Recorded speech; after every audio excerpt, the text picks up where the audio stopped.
Hello everyone, कैसे हो आप सब। उम्मीद करती हूँ आप सब ठीक होंगे और मैं भी बिल्कुल ठीक हूँ। तो आज सुबह से बारिश हो रही है और बारिश में तो आपको पता है कितना कीचड़ विचड़ होता है। अब छोटी बेटी चली गई, बड़ी बेटी को ऑटो में चढ़ाया है, बस स्टैंड तक चली जाएगी, वहाँ से फिर उसकी यूनिवर्सिटी की बस आएगी, उसमें चली जाएगी। और बारिश तो हमारे यहाँ कल से ही हो रही है। रात 5 बजे से बारिश हो रही थी और इतनी ज़्यादा बारिश हो रही थी कि मैं आपको क्या बताऊँ। बैठ कर बात करती हूँ। और हम लोग कल सारी गुरुद्वारे की लेडीज़ ने हमने पूरा हॉल बुक किया था और हम लोग कल बीबी रजनी फ़िल्म देख के आए थे। तो इतनी अच्छी फ़िल्म है, तो मेरी जितनी भी फ्रेंड्स हैं मैं उन सबको सजेस्ट करूँगी कि प्लीज़ अपने नियर बाय कोई भी थिएटर है तो वहाँ पे फ़िल्म ज़रूर देख के आएँ। बहुत अच्छी फ़िल्म है, इमोशनल मूवी है। उसमें सेंटर आइडिया ये है कि अगर आप मानो तो रब है, रब हर एक इंसान के अंदर है और कैसी भी सिचुएशन हो पॉजिटिव रहो। और जो हमारे साथ हो रहा है वो हमारे कर्मों का खेल है और जो हमारे साथ इस जन्म में हो रहा है वो हम शायद पिछले जन्मों का कर्म है जो हम भोग रहे हैं। तो उम्मीद करते हैं कि इस जन्म में हमसे किसी का दिल ना दुखे और बस भगवान का नाम जपो, जिसको जो भी मानता है। तो बहुत अच्छी फ़िल्म है। इसमें सेंटर आइडिया है कि रब सबके अंदर है। तो सतनाम वाहेगुरु से तो आज का ब्लॉग चलो शुरू करते हैं। देखो सुबह सुबह का खलारा ऐसा पड़ा हुआ है। तो बेटी का एक्चुअली बैग टूट गया था, तो एक बैग के चक्कर में उसने एक बैग ये फेंका हुआ है, एक बैग वो फेंका हुआ है, एक वो फेंका हुआ है। तो बस अब कल छुट्टी है तो देखते हैं। बाकी वो मेरे कपड़े सूख रहे हैं बारिश में। तो आप कमेंट करके बताना, हम जितनी भी बहनें हैं हमें तो कोई भी कोना मिल जाता है, वहीं पे अपने कपड़े सुखा लेते हैं। और ये ड्राइंग रूम का हाल है। रात हम फिल्म देख के आए थे 10 बजे, तो यहीं पे ऐसे स्लीपर्स पड़े हैं। सुबह उसको शीट्स चाहिए थी, A4 शीट्स, उसका लिफाफा यहीं छोड़ गई। ये मेरी स्पेक्स पड़ी है और ये कल का डब्बा पड़ा है, सेब खाए थे।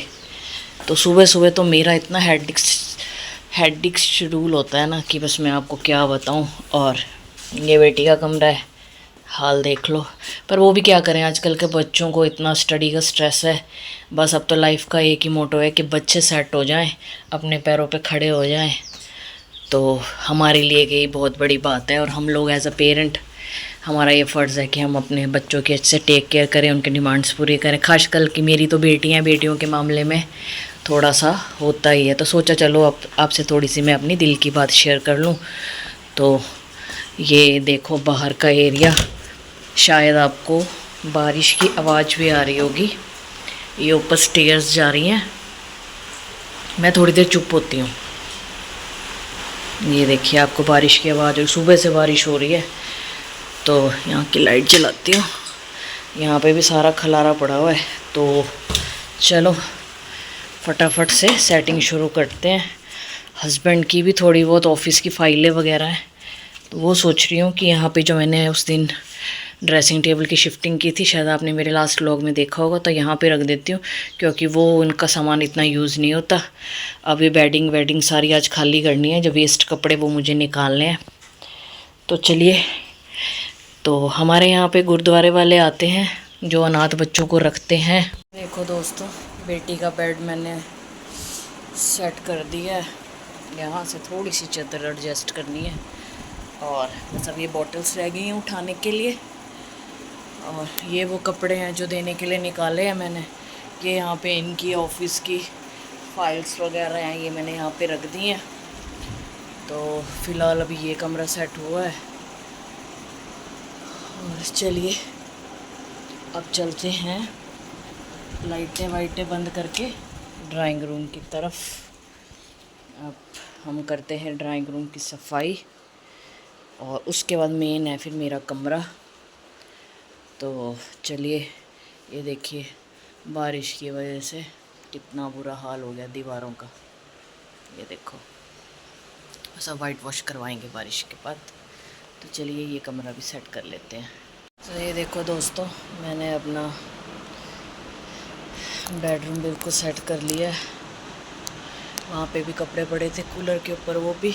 और यहाँ से हस्बैंड का सामान उठा दिया। यहाँ पे सिर्फ दोनों बेटियों की बुक्स हैं और ये छोटा वाला बैग है जो ट्यूशन जाती है तब वो कैरी करती है। और यहाँ पे ये सेट्टी लगा दी है और ये यहाँ पे कोने में जो उसकी A4 शीट्स चार्ट वगैरह से चाहिए होते हैं, तो ये ऑलमोस्ट ऐसा लग रहा है। तो ये देखो मेरी चाय पड़ी पड़ी भी ठंडी हो गई है, जूम करके दिखाती हूँ। और ये तांबे का लोटा है, इसे मैं हमेशा भर के रखती हूँ, जब भी मुझे प्यास लगती है तो मैं इसमें पानी पीती हूँ। और ये रस हैं आटे के। तो चलिए, ऑल ओवर सारा सेट हो गया है, तो अब नीचे जाके अपनी चाय गर्म करके पीते हैं। बस अब मैं नीचे आई हूँ, किचन मैंने सेट कर दी है, बर्तन धोने के लिए रख दिए, हाउस हेल्प आएंगे वो सेट कर देंगे। और यहाँ पे भिंडी बना दी है, गैस वैस भी साफ़ हो गई है, और इधर मेरी चाय बन रही है। तो हम इंडियंस के लिए चाय तो एक बहुत अच्छा मील है, जब तक चाय ना पिए तब तक तो मज़ा ही नहीं आता। मुझे तो बहुत मन करता है। बाकी यहाँ पे रूम बंद किया हुआ है, क्योंकि अभी मम्मी डैडी गुरुद्वारे गए हैं, तो थोड़ी देर तक आएंगे। तो ऑलमोस्ट मेरी चाय बन गई है, तो आ जाओ आप सब भी मेरे साथ चाय एंजॉय करो। तो चलिए दोस्तों, अब मैं सेकंड पोर्शन पे जाके आराम से बैठ के अपनी चाय एंजॉय करती हूँ। सारे बच्चे चले गए हैं, दोनों के दोनों, मम्मी डैडी अभी गुरुद्वारे हैं। आ गए, आवाज़ आ रही है उनकी। तो दरवाज़ा खोलकर, उप्स, खुला नहीं दरवाज़ा, 1 मिनट, बस दरवाज़ा खोलकर अपने बेडरूम में अपनी चाय एंजॉय करती हूँ और आटे वाले बिस्किट खाती हूँ। और शर्टिंग भी बहुत हो रही है, बट चाय तो पीना ज़रूरी है, क्योंकि अगर हम बीमार हैं, हमें कोई बोल दे ना कि डॉक्टर चाय बंद कर दो, तो हम चाय नहीं छोड़ते, हम डॉक्टर ही चेंज कर देते हैं। तो चलिए, मैं करती हूँ इस ब्लॉग को एंड, और मेरे चैनल को प्लीज़ सपोर्ट कीजिए, मेरे चैनल को लाइक कीजिए, शेयर कीजिए, सब्सक्राइब कीजिए। तब तक के लिए दुआओं में याद रखिएगा, अपना खूब ख्याल रखिएगा, हेल्दी खाइए और हेल्दी रहिए। मैं अपने सब सब्सक्राइबर के लिए यही विश करती हूँ कि आपकी भगवान सारी इच्छाएं पूरी करें। तब तक के लिए सत श्री अकाल।